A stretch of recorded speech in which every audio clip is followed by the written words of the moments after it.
everybody, every pony, everything. I am Patrick Roby, and we totally didn't have to record this twice because the first one messed up. My guest is a Let's Player. He reads your comments. He's been here quite a long time re-recording this, so be respectful. It's Shojoe. Introduce yourself, sir. Hey everybody, it's Shojoe here, and we're back at this. Hopefully, it actually records well this time, because oh boy, this is probably a handful for Pat to do. I'm sorry if I may repeat some stuff, but hopefully it goes through this time. They won't hear the first one. The first one won't exist. The first one doesn't, Yeah. doesn't happen. It totally didn't happen, guys. Even though we're making jokes about it. So, Jojo, what sort of stuff do you do on your YouTube channel? Some of the stuff that I do on my YouTube channel is I do Let's Plays, I do reviews, and sometimes I put out the occasional comedy skit, whatever your definition of comedy may be in that case. So, what sort of comedy style would you say you have? Well, I would have to say that my comedy style is kind of sporadic in a sense. I know that's probably not a good word to explain it, but my comedy was built up from just me interacting with my family members and cousins and other people in my life. And whenever I just say something random that comes out, people usually laugh. So I sometimes usually think of something on the spot, and I kind of do a little bit of improv with what I say. So sometimes it comes out random, but I sometimes just laugh at the stupid stuff that comes out of my mouth. So, where do you get your inspirations for your comedy? Do they come from the internet? Do they come from TV? Or is it both? Where are your inspirations from? I think earlier on in my life, my inspirations came from my parents and other family members and the stuff that I used to watch on TV. But most certainly now that I'm older, it has primarily come from YouTube.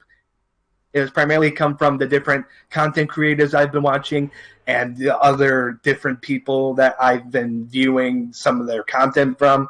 So earlier on in life, it was probably just hitting off with some of my family members and working with them on some stuff and my other friends and other people in my life. But mostly now, it's from just online content creators.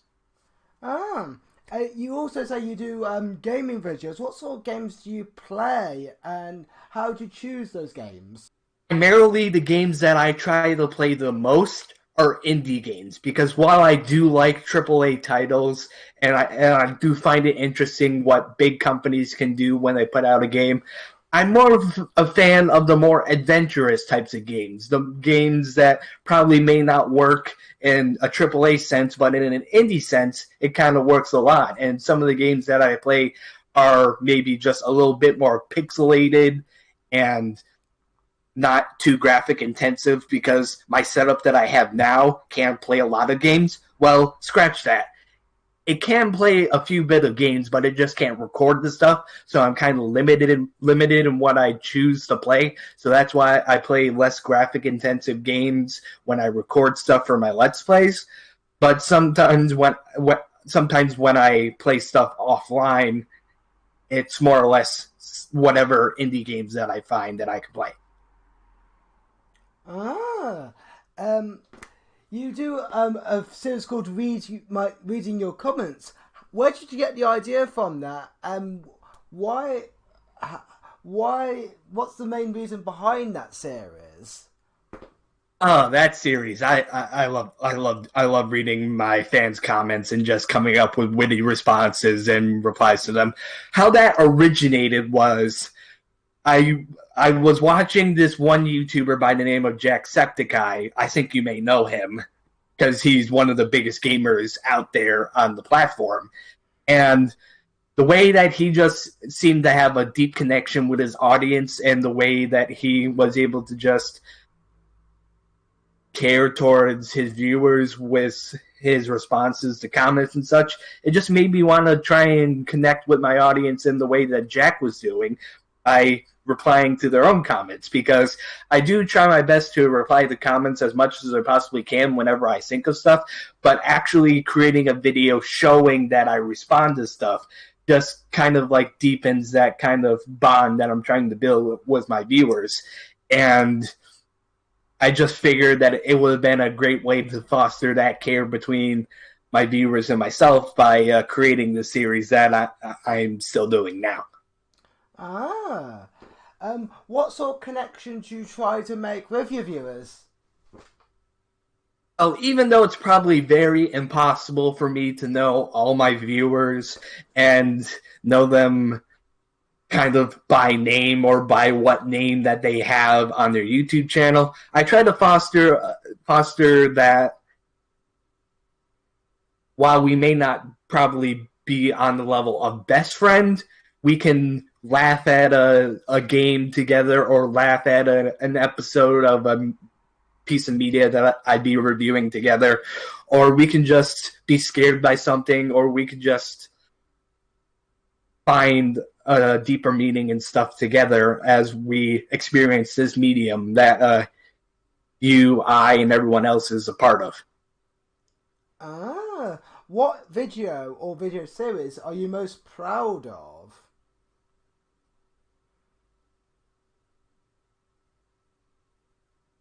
If I had to pick a series that I was the most proud of, I would have to say first my Reading Your Comments series, because that's still ongoing, because I like the jokes and other responses that I made to people's comments, and just the witty ways I tried to turn the formula on its head in the ways that I do it. But what I seem to like a lot is the horror game Let's Plays that I've done. Specifically the one of Misao, because that was the first series I ever recorded on my channel and I ever finished. So it kind of has a special place in my heart, because I was just learning how YouTube worked and how the equipment that I had at the time worked. So I was trying to find my way and find my style of comedy and commentary through the videos that I was making. So that just kind of has a soft place in my heart as of right now. How did you get into MLP? As I stated in one of my videos prior, it was through some of the MLP analysts, such as Josh Scorcher, Lightning Bliss, etc., because I began watching one of Josh Scorcher's reviews of MLP on an off day when I was going to college. And I liked it, but didn't think much of MLP at the time. But as time went on, I watched more and more of his reviews, and I kind of liked the premise of what the show had to offer. And as I kept watching more and more reviews, I got more interested and invested. And by the time I got into looking into more MLP stuff on YouTube, I seen all this hate sprouting from people just saying that the show was bad and saying that they didn't like the show and thought bronies were stupid. So out of curiosity to see if the hate measured up to the complaints that I've been hearing, I watched the first few episodes of the series, kind of liked it, and then by season 2, I considered myself a brony because I was actually enjoying what I was watching. You've reviewed a few episodes of MLP, and you have done a few collabs. What collabs have you got hoping in the future? Oh, that's a very long list, Patrick. I got a few collabs with Pat Rex 11 and distant collab with Laserhawk. Those are some of my co-workers in the Rift City. You may know them. And I got a few other videos that I may be doing with DigiGex90 on his channel. And in concern of general collabs, I'm always on this one podcast called The Reviewer's Web, where I'm with a lot of other horse famous people that review episodes that we either like or the current run of the season for the Tank Girls Twitch channel, like every Saturday around 7 to 8 o'clock.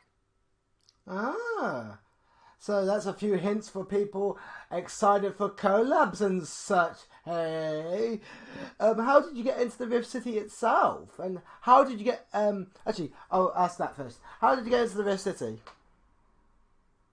Oh, I remember that day very fondly. I think I was browsing YouTube sometime, and I was checking Twitter, and because I usually have Twitter and YouTube up on my computer almost all the time. I'm usually always on there browsing through the interwebs and such. And I came across this one video, either through Digi or through another person that was originally in the Rift City. Maybe it was a Wooden Sword that brought it up to me. He's a good friend of mine.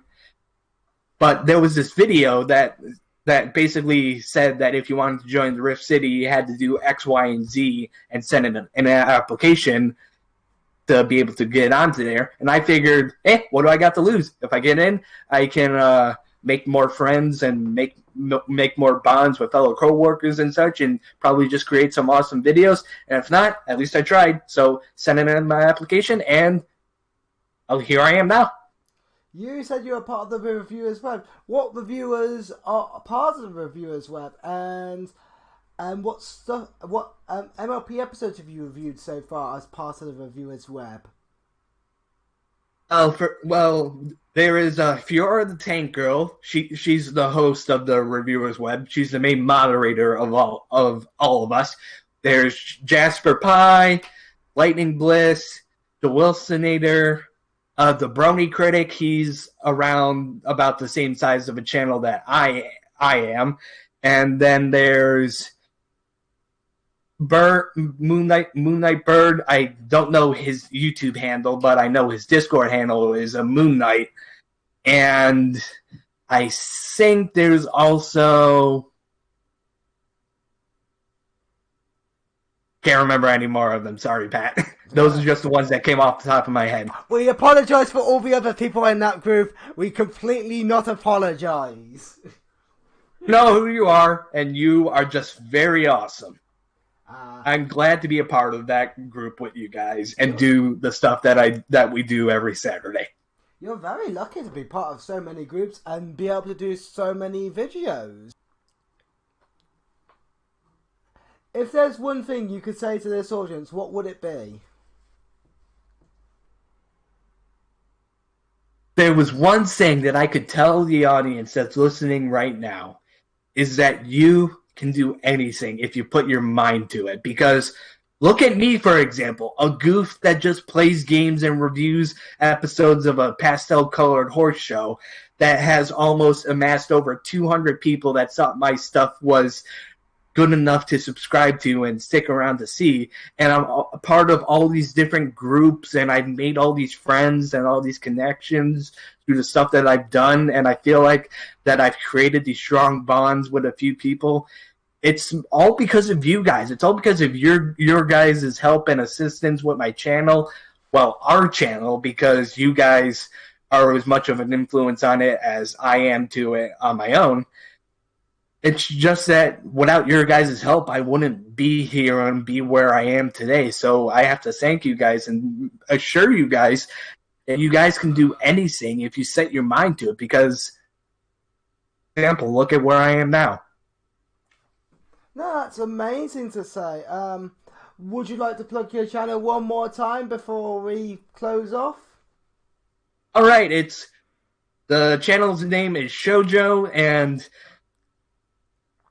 on Twitter at shojoe games, and whenever I get my Twitch channel around that has the same name as my YouTube channel, it's just Shojoe, and I may try to stream some games that I don't record for Let's Plays, and Pat, you can take it away. Also, make sure you check out the Reviewers Web. And I've been Patrick Webby. This is my amazing host, Shojoe.